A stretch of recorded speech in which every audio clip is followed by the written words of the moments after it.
여호와여, 내가 주께 피하오니 나를 영원히 부끄럽게 하지 마시고 주의 공의로 나를 건지소서. 내게 귀를 기울여 속히 건지시고 내게 견고한 바위와 구원하는 산성이 되소서. 주는 나의 반석과 산성이시니 그러므로 주의 이름을 생각하셔서 나를 인도하시고 지도하소서.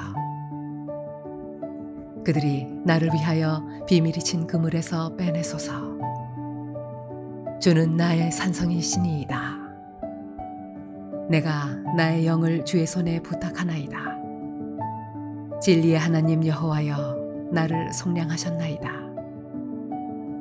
나의 앞날이 주의 손에 있사오니 내 원수들과 나를 핍박하는 자들의 손에서 나를 건져주소서. 주의 얼굴을 주의 종에게 비추시고 주의 사랑하심으로 나를 구원하소서. 우리의 삶, 날씨와 같이 늘 맑지만은 않습니다. 늘 기쁘지 않죠. 저마다의 걱정과 근심과 탄식과 눈물이 우리의 삶을 버무리고 있습니다. 이것은 믿음과는 상관없이 모두에게 똑같이 일어나고 있습니다. 믿음이 좋다고 해서 고난이 없거나 믿음이 없다고 해서 늘 고통이 있는 것은 아닙니다. 하지만 믿는 사람들과 믿지 않는 사람들의 차이점은 분명히 있습니다. 바로 고통이 찾아올 때에 어떻게 반응하고 해결하느냐입니다. 시편 31편은 다윗이 쓴 시입니다.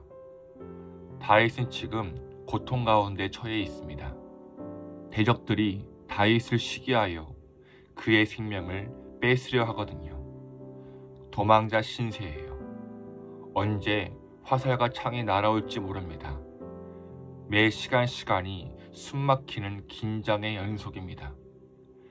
이와 같은 고통 속에서 다윗은 슬픔과 탄식으로 보내고 있습니다. 자신의 처지가 아무짝에도 쓸모없는 깨진 그릇과 같다고 말합니다. 그럼 다윗은 어떻게 이 고통 가운데 넘어지지 않고 하나님을 신뢰하게 되었을까요?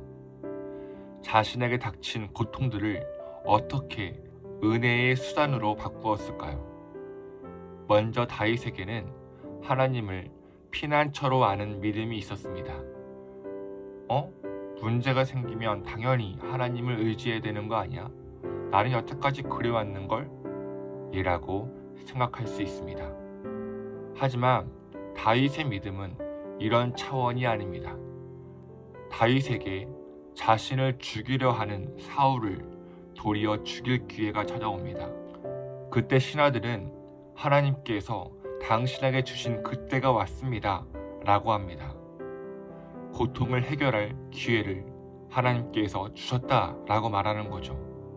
하지만 다윗은 어떻게 했나요? 사울을 죽이지 않습니다. 왜요? 사울을 죽이는 것이 하나님의 뜻이 아니었기 때문입니다. 다윗에게 있어서 하나님을 피난처로 삼는다는 것은 고통의 문제를 해결하는 것을 넘어서 고통 뒤에 계시는 하나님의 뜻을 묻고 그 뜻에 순종하는 것이었습니다. 그 고통을 사람을 통해 해결하려 하지 않고 하나님의 선하신 뜻에 의지하였기에 사울을 죽이지 않았던 것입니다. 그리고 고백합니다. 여호와여, 내가 주께 피하오니 나를 영원히 부끄럽게 하지 마시고 주의 공의로 나를 건지소서. 혹시 저와 여러분들은 고통의 문제를 어떻게 해결하시나요? 단지 그 고통만 해결해달라 기도하진 않나요? 물론 그것도 너무나 귀하고 값진 기도이지만 그 고통 가운데서 이루시고자 하시는 하나님의 뜻을 발견하고 그 뜻에 순종하는 것이 믿음의 사람이라는 것입니다. 내 생각보다 더 크시고 내가 기도하는 것보다 더 크게 이루시는 하나님의 공의를 의지하는 것이 하나님을 나의 피난처로 안다는 말입니다. 또한 다윗이 고통 중에도 하나님을 의지할 수 있었던 이유는 하나님은 자신을 경외하는 자들을 구원해 주신다 라는 믿음이 있었기 때문입니다. 다윗은 하나님께서 나의 고난을 보시고 환난 가운데 있는 자신의 영혼을 아신다는 확신이 있었습니다. 그 하나님께서 죽게 피하는 자에게 은혜를 베푸시고 원수의 손에 넘기지 않으신다는 믿음의 확신이 있었죠. 여러분, 하나님께서 여러분들을 살펴보십니다. 여러분들의 앉고 일어섬을 아십니다. 우리의 혀의 말을 알지 못하시는 것이 하나도 없으십니다. 다윗은 문제를 바라보지 않고 문제보다 더 크신 하나님의 공의를 바라보았습니다. 절망 가운데서 희망을 바라보았고 슬픔 대신 노래를 불렀습니다. 이제 우리가 해야 할 일은 무엇인가요? 하나님을 찬송하는 일입니다. 우리는 고통 가운데서 우리에게 놀라운 사랑을 보이시는 하나님께 찬양해야 합니다. 주께 부르짖을 때에 간구하는 소리를 들으시는 하나님께 찬양해야 합니다. 그리고 진실한 자를 보호하시고 교만한 자에게 엄중히 갚으시는 공의의 하나님을 사랑해야 합니다. 오늘 하루 나를 향하신 하나님의 뜻을 발견하고 그 뜻에 순종합시다. 하나님을 더욱 알아가며 그 분을 온전히 신뢰합시다. 그리고 하나님을 찬양합시다. 바로 그때 우리의 날씨는 늘 맑음입니다. 그래서 오늘도 우리는 굿모닝입니다. 고단한 인생길 힘겨운 오늘도 예수 내 마음 아시네. 지나간 아픔도 마주할 세상도 예수 내 마음 아시네.